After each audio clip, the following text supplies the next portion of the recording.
Tunaenda kujifunza somo linaloitwa kukataa roho ya kutomiliki kilicho haki yako. Kukataa roho ya kutomiliki kilicho haki yako. Tafsiri yake ni hii.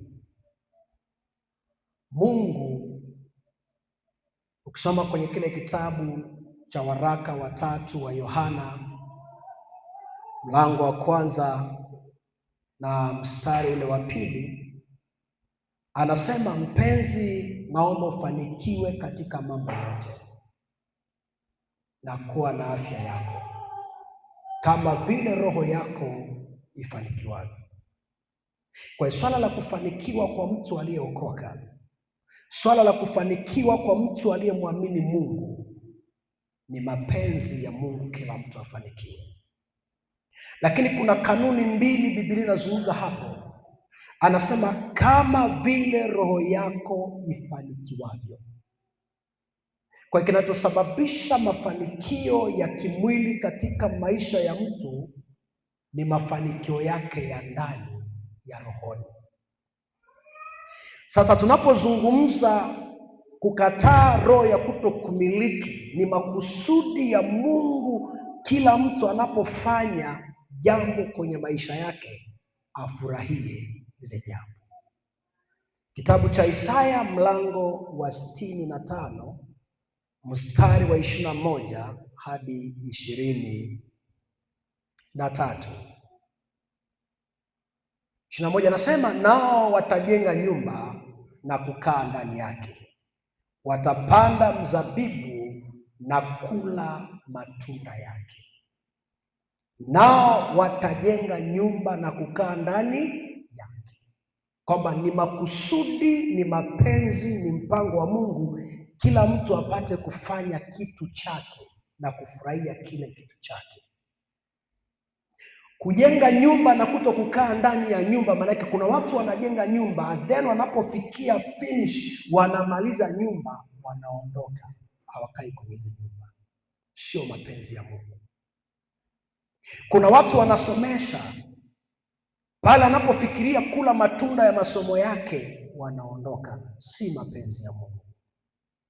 Haki yako ni kurithi kile ambacho umekifanyia kazi. Ndio maana yake anasema watajenga nyumba na kukaa ndani yake. Sasa kuna roho inabidi upambane nayo inayesumbuka na maisha yako, ambaye kazi ya hiyo roho ni kukuzinga na kufukuzana na wewe ili kila unachokifanya kuifaidi wewe. Lakini mapenzi ya Mungu kila unachokifanya upate kuifaidi kwenye maisha yako. I don't know kama tunaelewana. Nao watakula matunda, anasema hivi, watapanda mizabibu na kula matunda yake. Kwamba Mungu anataka upande mizabibu na ule matunda ya mizabibu yako. Zaburi ya 128 mstari wa 1 mpaka wa 5. Anasema, heri kila mtu amchaye Bwana, aendaye katika njia yake, taabu ya mikono yako hakika utakula. Lakini kabla ya kula taabu ya mikono yako, anaanza na neno heri kila mtu amchaye Bwana. Kwa tafsiri nyepesi, amebarikiwa yule anayemcha Mungu, aendaye katika njia za Mungu. Alafu kwa sababu ya kumcha Mungu anasema taabu ya mikono yako hakika utakula. Kule kumcha Mungu inakupa nafasi. Kule kukataa kumcha Mungu inakunyima nafasi ya kula matunda yako. Ayubu anaandika kwa lugha rahisi. Anasema, mjue sana Mungu ili uwe na amani, ndivyo mema yatakavyokujilia. Maana yake kuna mema unaweza ukakosa kwa sababu ya kukosa kumjua Mungu. Tunakwenda pamoja. Mjue sana Mungu ili uwe na amani, ndivyo mema yatakavyokujiliwa. Kwa hiyo kitendo cha kumjua Mungu inakupa nafasi ya kula mema ya nchi. Ndio maana maandiko yanasema chanzo cha maarifa ni kumcha Mungu. Kwamba huwezi kupata maarifa pasipo kumcha Mungu, kwa sababu Mungu ndio mwenye hekima na mwenye ufahamu. So unaweza ukashindwa kumiliki kilicho haki yako kwa sababu tu ya kukosa kumcha Mungu. Unaweza ukakosa kumiliki kilicho haki yako kwa sababu tu ya kuto kumpa Mungu nafasi kwenye maisha yako. Kwa nini Daudi anaandika?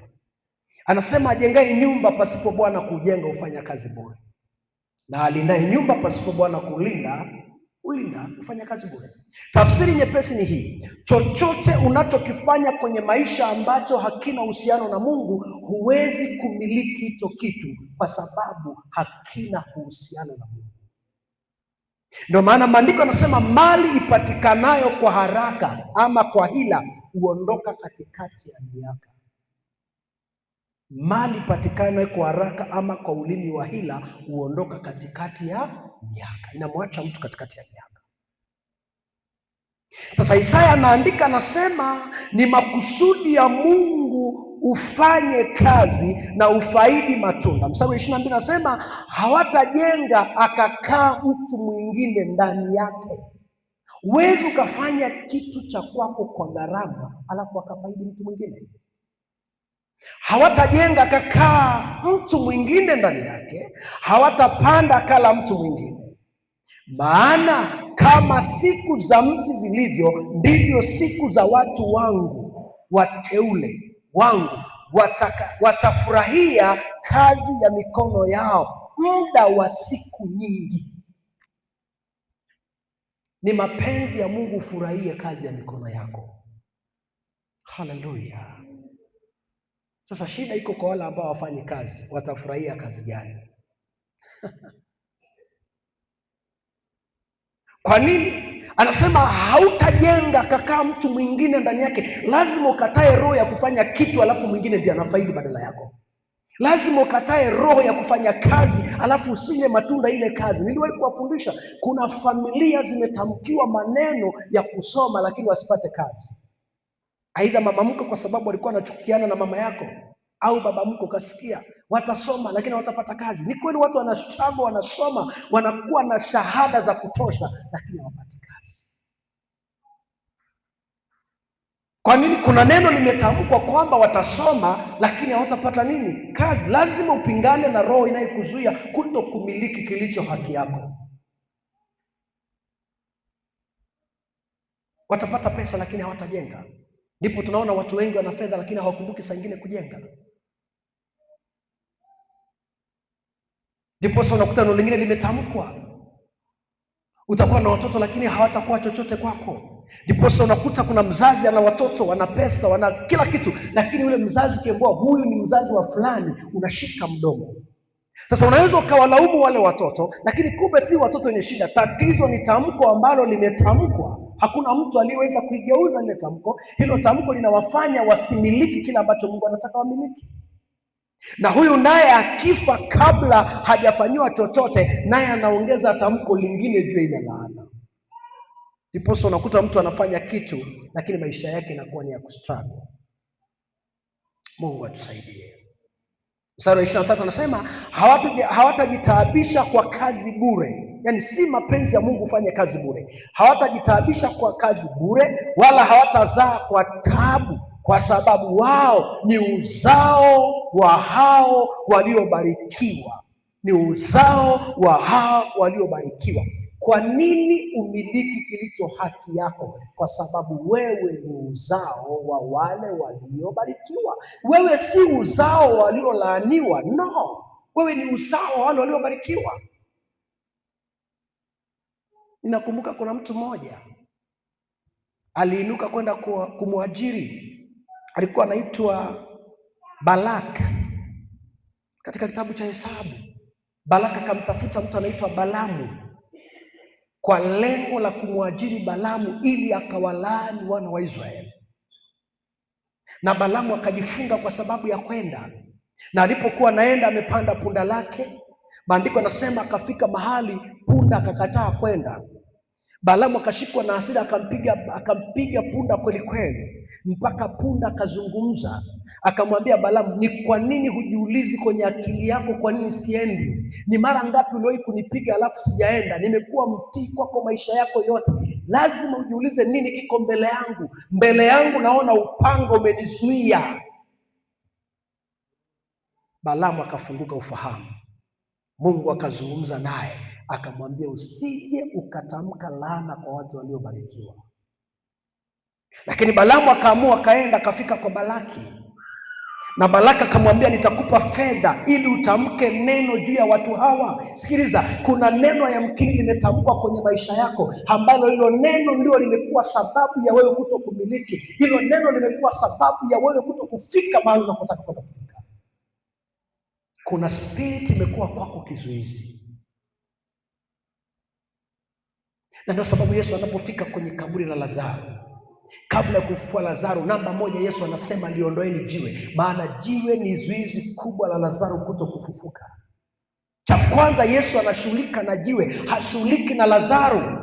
Anasema liondoeni jiwe mliloliweka kwenye kaburi. Ni kwa sababu hata kama nikisema Lazaro wafufuke, hawezi kutoka, kwa sababu kwenye shimo la kaburi kuna jiwe. Nataka nikwambie, unaweza kuwa unataka kwenda mahali, lakini huwezi kufika kwa sababu kuna jiwe limewekwa kwako kwenye maisha yako. So unapotaka kusogea unashindwa. Kuna jiwe la familia, kuna jiwe la ukoo, kuna jiwe la maneno. Ni lazima jiwe liondolewe ili uweze kuondoka, otherwise huwezi kwenda.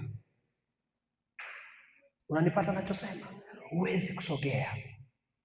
Kuna watu wanang'ang'ana, wanabidii na maisha, lakini hawatoki.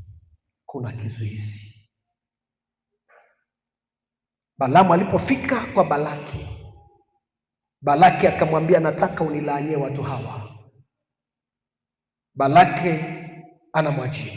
Lakini Balaamu alipokuwa anataka kutamka maneno ya laana, Mungu akageuza yale maneno yakawa baraka katika Israeli. Alafu Balaki anamfuata Balaamu, anamwambia, umefanya nini? Nimekuita unilaanie watu, badala ya kuwalaani watu umewabariki kabisa kabisa. Balaamu anamwambia Balaki, ni nani awezaye kumlaani aliyebarikiwa na Bwana? Ikiwa Mungu amewabariki, hakuna awezaye kutamka laana juu ya mbarikiwa. Nami nakuambia mchana wa leo, maandiko yanasema kwa sababu wao ni uzao wa wao waliobarikiwa. Tunamiliki kwa sababu sisi ni uzao kati ya wale waliobarikiwa.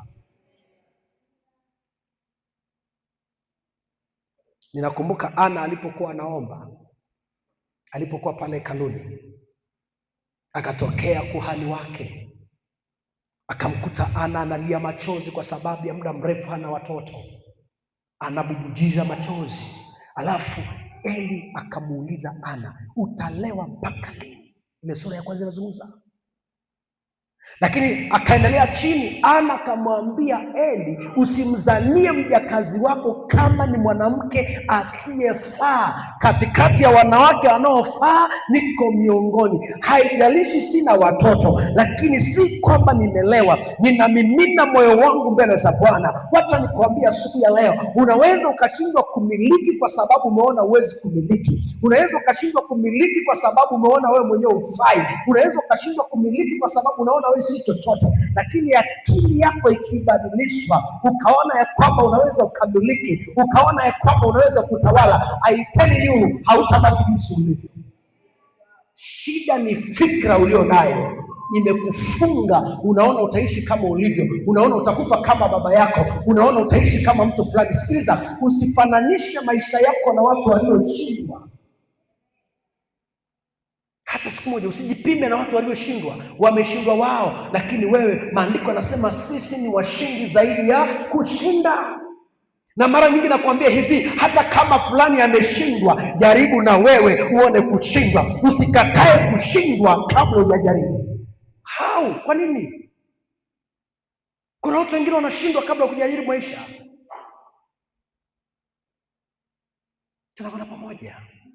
Kuna mtu anataka kuanzisha kitu, lakini kwa sababu fulani ameanzisha akafeli, fulani ameanzisha akafilisika. Okay, yeye ndiye ameanzisha akafilisika. Anzisha na wewe uone nini kinatokea kwenye maisha yako. Usifeli maisha kwa sababu ya maisha ya mtu mwingine. Ndiposa maandiko yanasema Sauli anamwambia Daudi, huwezi kupigana na Goliath kwa sababu Goliath ni mtu wa vita tangu utoto. Anampa historia. Come on. Daudi anamwambia haijalishi Goliath ni mtu wa vita, haijalishi Goliath ni mrefu, haijalishi Goliath ana ujuzi, lakini na Mungu aliye hai nitajaribu kupigana na Goliath. Come on, uone kitakachotokea. Jaribu kama Daudi, uone nini kitatokea.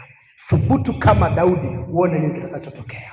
Haijalishi watu wote watakukataa. Hata ndugu zake walikataa kumpigia Daudi kura, akiwepo ile. Anaambia wewe mtoto, rudi nyumbani, rudi nyumbani. Unataka kuja kupigana na Goliath? Sisi tumeshindwa. Maana maandiko yanasema Goliath alipojitokeza akaanza kutukana jeshi la Waisraeli, lakini Daudi akasema huyu Mfilisti asiyetairiwa, asiye na akili, anawezaje kuwatukana waliobarikiwa? Hasira ya kimungu ikajaa ndani ya Daudi, akamwambia Sauli, nipe ruhusa baba, niende nikapigane na huyu. Maandiko yanasema Sauli akamwambia, huwezi kupigana na Goliathi, huwezi. Na kuna roho inakuambia huwezi kutawala, huwezi kumiliki, huna chochote. Wacha nikwambie mchana wa leo, Mungu akupe neema ya kuona unaweza. Katikati ya watu wanaoweza unaweza, katikati ya wanaothubutu unathubutu, katikati ya wenye kitu una kitu. Haijalishi anayekwambia huna chochote, katikati ya watu wanaofaa, wacha nikwambie leo uko miongoni mwao. Haijalishi ukoo wenu haina jina, haijalishi ukoo wenu haina historia ya utajiri, lakini nataka nikwambie kwa sababu wewe ni mbarikiwa, uko miongoni mwa wao. Na kwa sababu ni mtu unayefanya kazi, uko miongoni mwao. Maana maandiko yanasema hawatafanya kazi ya bure. Maadamu unafanya kazi kwa mikono yako, kumiliki, my friends, utamiliki. Shida tu kama ufanye kazi, hutamiliki ya wengine. Maana kuna wale watu wameng'ang'ana na vichwa, nataka kumiliki. Utamiliki nini? Lazima uwe na kitu chako utakachomiliki. Haleluya, lazima. Andiko anasema wakati Daudi anakatishwa wezi, Daudi aliamua kwenda kwa jina la Bwana wa majeshi, akamiliki. Hebu tusogee kidogo kitabu cha Mwanzo, sura ile ya 25. Ninazungumza kitu kinachoitwa kukataa roho ya kutokumiliki kilicho haki yako. Maadamu ni haki yako, lazima umiliki, lazima umiliki. Kitabu cha Mwanzo sura ya 25, sura ya 25. Nataka uone mstari mmoja hapo. Mwanzo sura ya 25 na mstari ule wa 24.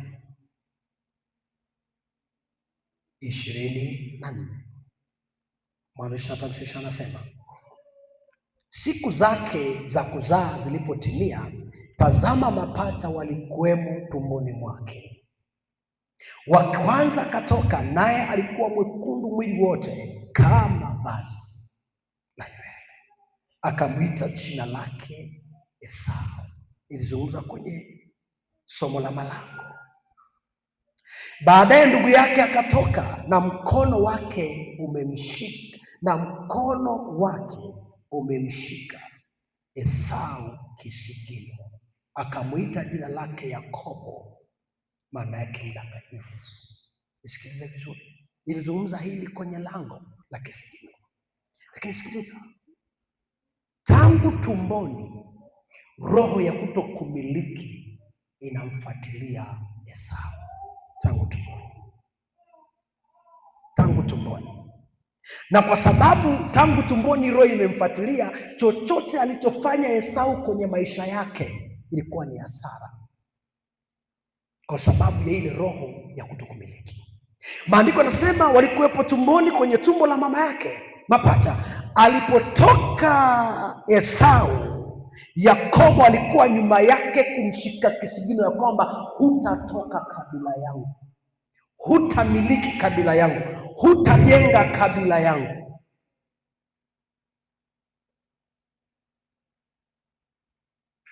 Ayamkini kuna roho inatembea kwenye maisha yako.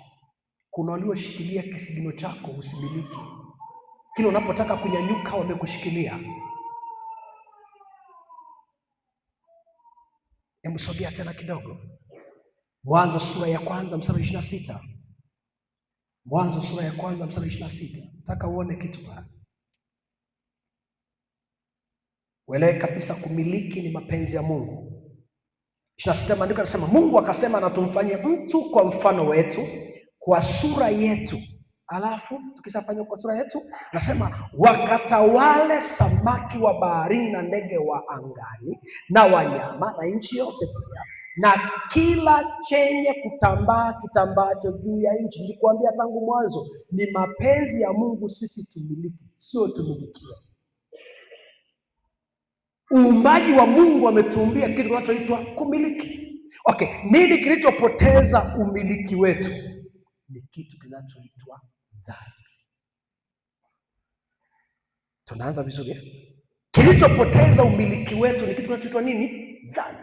Dhambi maana yake uasi. Uasi maana yake ni kwenda kinyume na makusudi na mapenzi ya Mungu. Anasema Mungu akasema tumfanye mtu. Lengo la kumfanya huyu mtu sio mlokole, tumfanye mtu kwa sura yetu, kwa mfano wetu. Kusudi la Mungu kutuumba, anasema tukamiliki, na si tu kumiliki vitu vya hapa duniani, lakini ni pamoja na afya zetu. Mungu ametupa kumiliki. Lakini nini kinachotupelekea tusimiliki? Anasema ndege wa angani na kila. Yaani sikiza, hakuna watu special Mungu amewaumbia kitu kinachoitwa miliki baraka. No, kila mtu ana haki mbele za Mungu kumiliki baraka zake.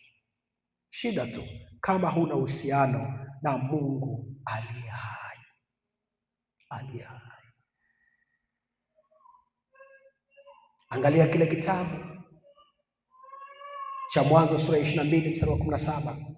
Alafu tuangalie vitu vitatu viwili mahali fulani, alafu nikwambie kinachoendelea. Kitabu kile cha Mwanzo sura ya 22 na mstari wa 17. Maandiko yanasema, okay, tuanze 16. Akasema nimeapa kwa nafsi yangu, asema Bwana, kwa kuwa umetenda neno hili, wala hukunizuilia mwana wa pekee. Katika kukubariki nitakubariki, na katika kukuzidisha nitakuzidisha. Uzao wako kama nyota za mbinguni na kama mchanga ulioko pwani, na uzao wako watamiliki malango ya adui zao. Nimezungumza habari ya malango, tumeshatoka, lakini nachotaka niseme, Ibrahimu alipewa nafasi ya kumiliki kwa sababu alimlingana Mungu kwa njia ya sadaka. Maana yake nini? Sadaka inatuonesha pia ni njia mojawapo ya kutupa sisi kumiliki tunavyotaka kuvimiliki. Tunapozungumza sadaka, ukisoma kwenye kitabu cha Mwanzo sura ya 27 mstari wa 1, tunamkuta mtu anaitwa Isaka. Isaka ndio mwenye watoto wawili, Yakobo na Esau. Isaka akataka kuachilia baraka. Nataka uelewe ile eneo la sadaka, maana mara nyingi tunapozungumza sadaka watu wanafikiria tu madhabahu. Kuwasaidia watu ni moja ya sadaka itakayofungua malango kwenye maisha yako.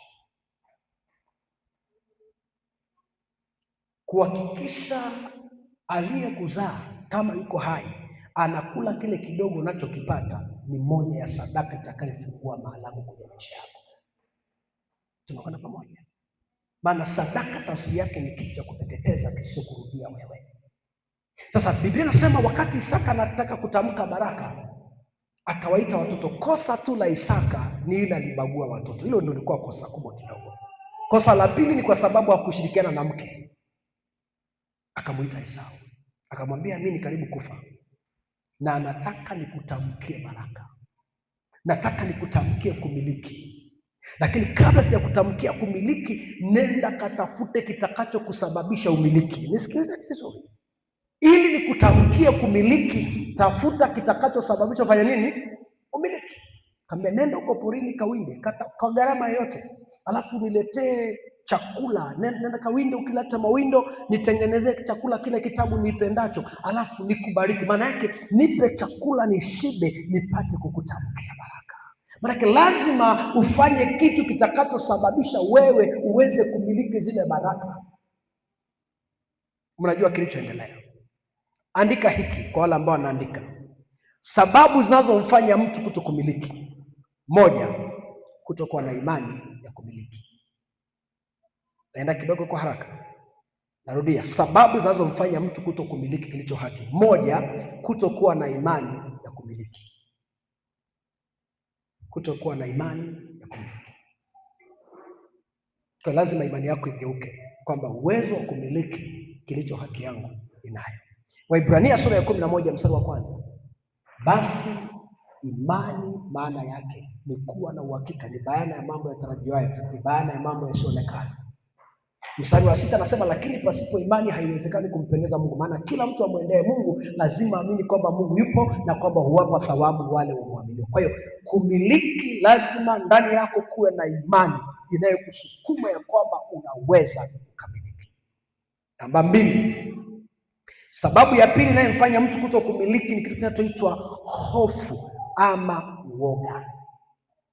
Hofu ama uoga. Kitabu cha Joshua sura ya 1 mstari wa 6 hadi wa 9. Mungu anazungumza na Joshua baada ya Musa kufa.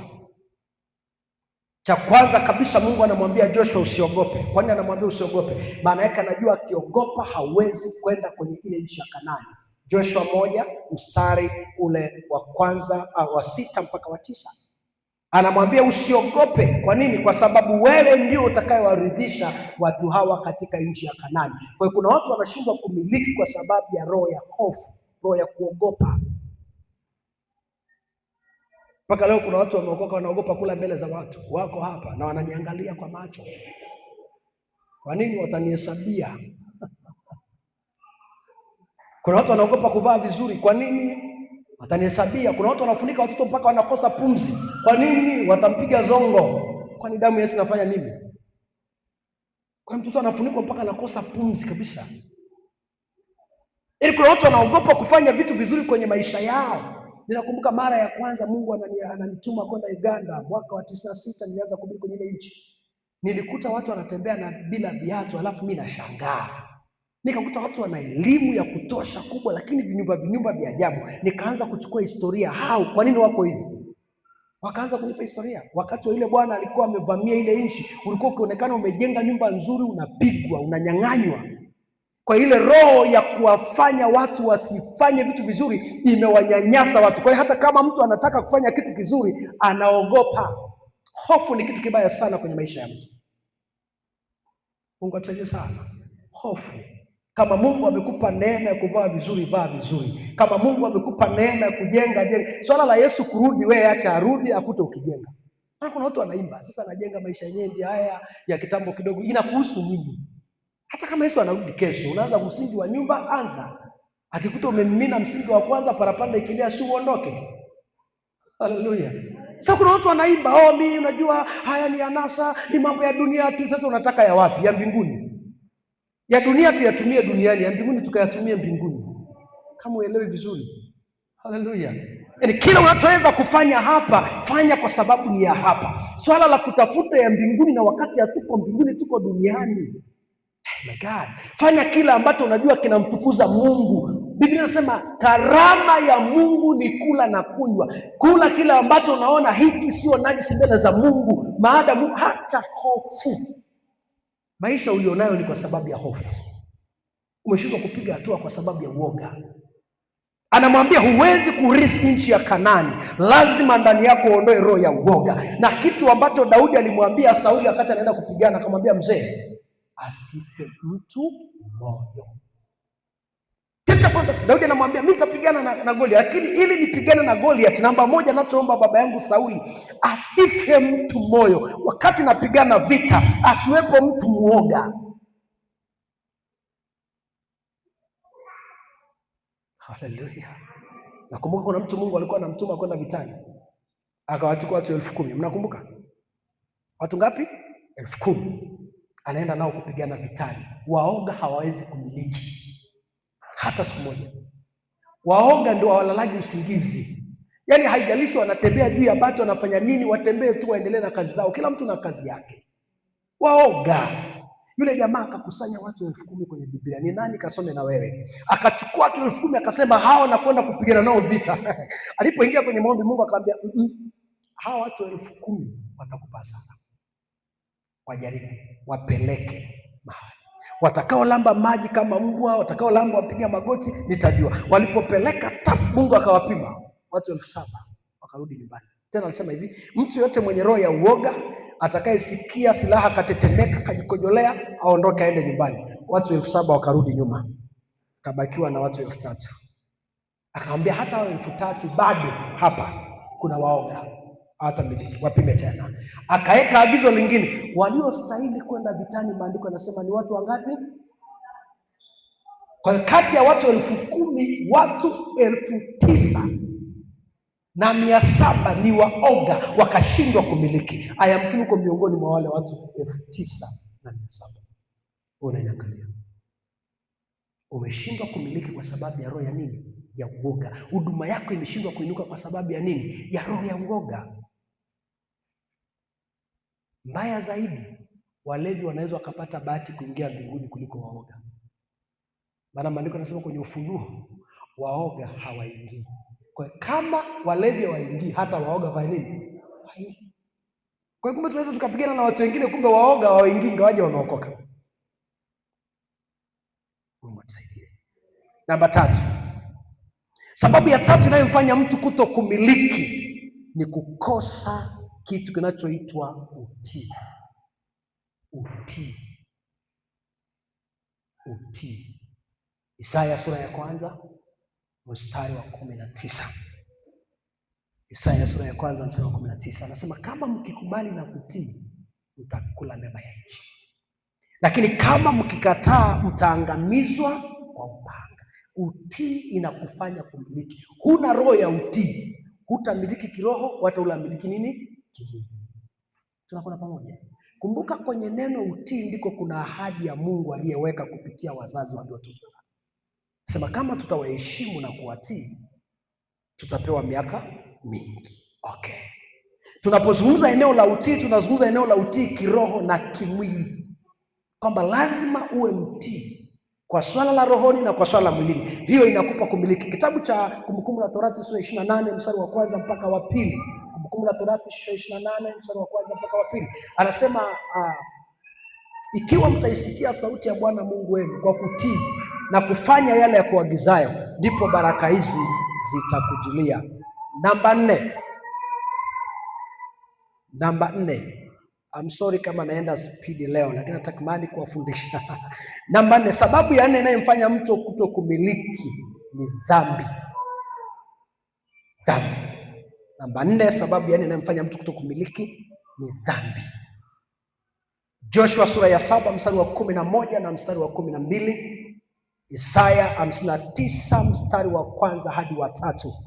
Joshua anasema, kwa sababu ya dhambi mlioifanya hata hamwezi kusimama mbele za Bwana. Kuna mtu mmoja alikuwa anaitwa Akani. Wakati wana wa Israeli wakipigana vitani, akaiba vazi au sadaka iliyowekwa wakfu kwa ajili ya Mungu, akasababisha mapigo makubwa juu ya wana wa Israeli. Joshua akaanguka chini akalia, Mungu, kwa nini tunapigwa na maadui hao? Nini kimetokea? Mungu akasema, ni kwa sababu katikati yenu kuna mtu amefanya dhambi ya kuiba mavazi ambaye amewekwa wakfu. Amefungua mlango wa maadui kuwapiga ninyi. Ndio sababu hamwezi kusimama mbele yake. Wakatafuta yule mtu. Na unajua kuna watu wenye roho ngumu sana. Joshua akaita watu akasema, jamani, nani amemkosea Mungu? Akani akala ngumu. Akasema, yani mimi nikatoe mavazi niliyeficha, niliyefanya hivi. Oh my God. Najua kuna watu wananiangalia. Nasoma mama, maana nimesikia kuna watu wanaoniangalia kana kwamba hata hawaelewi. Joshua sura ya 7 kuanzia mstari ule wa 11. Kuanzia mstari wa 11. Ninajaribu kutokukusomea sana kwa sababu ya dakika zangu hizi.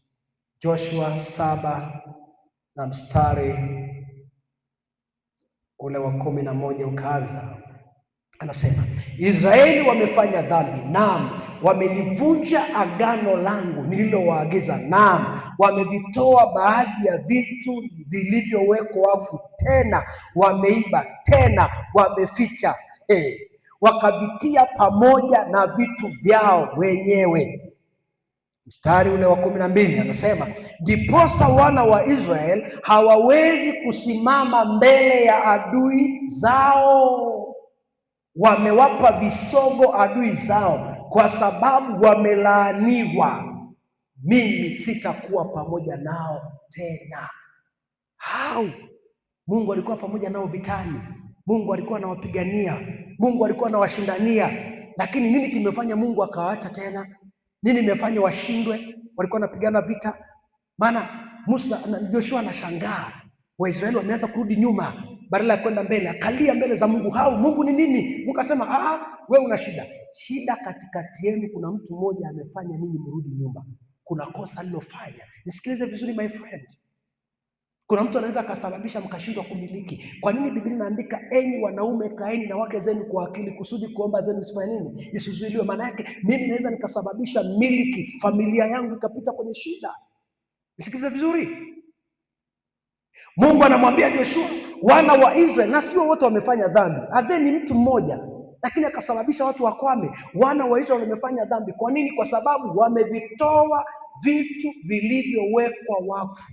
Yaani Mungu alikuwa amewapa, akamwambia, mkienda kupigana vitani, kuna vitu vinatekwa vinaitwa nyara. Sasa vile vitu mnavileta katika madhabahu. Lakini wakati wanapigana, huyu Akani akaona vile vitu, akavitamani, akaviiba, akaficha, akasababisha mapigo kwa watu.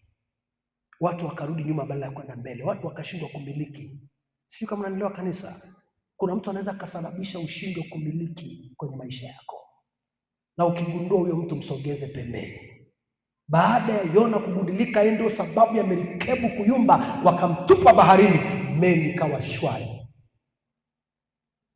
Kuna mtu ni sababu ya wewe kuto kumiliki, na umemng'ang'ania, ni rafiki yangu, ni rafiki yangu. Yeye ndiye sababu ya wewe kuto kupiga hatua. Kuna watu lazima kwenye maisha ukubali kutengana nao ili uweze kufanikiwa. Otherwise utawang'ang'ania, watakupa safari ngumu sana kwenye maisha yako. Tunakwenda pamoja. Kwa hiyo dhambi hii ya kuiba vitu vilivyowekwa wakfu ilisababisha wana wa Israeli wapigwe badala ya wao kuendelea. Kitabu cha Methali sura ya 28 mstari wa 1 na mstari wa 13. Mstari wa 1 anasema, waovu kimbia pasipo kufuatiwa na mtu, bali wenye haki ni wajasiri kama simba. Mstari wa 13 anasema, afichaye dhambi zake hatafanikiwa, bali yeye azungamaye na kuziacha atapata rehema. Haleluya. Ukitaka kuongeza pia unaweza kaongeza kitabu cha Mwanzo sura ya 3 mstari wa 9 mpaka 12. Dhambi inamfanya mtu ashindwe kumiliki. Namba 4. Naomba niseme namba 5 kati ya namba 20. Naomba niseme namba 5. Sababu ya 5 inayomfanya mtu kutokumiliki, andika kwa herufi kubwa, uvivu.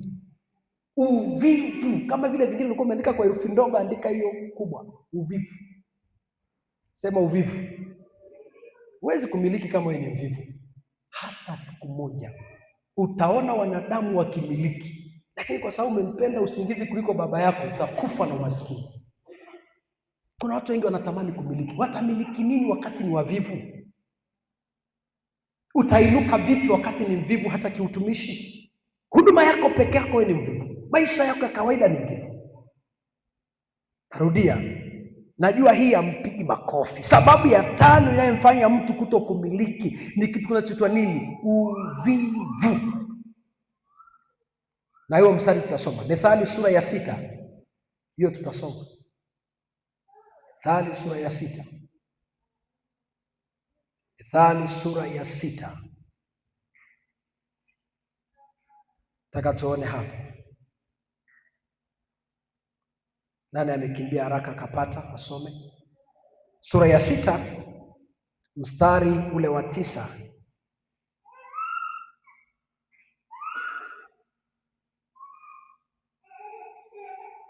Methali sura ya 6. Yes. Ewe mvivu, hutalala hata lini? Utaondoka lini katika usingizi? Unaulizwa maswali. Twende.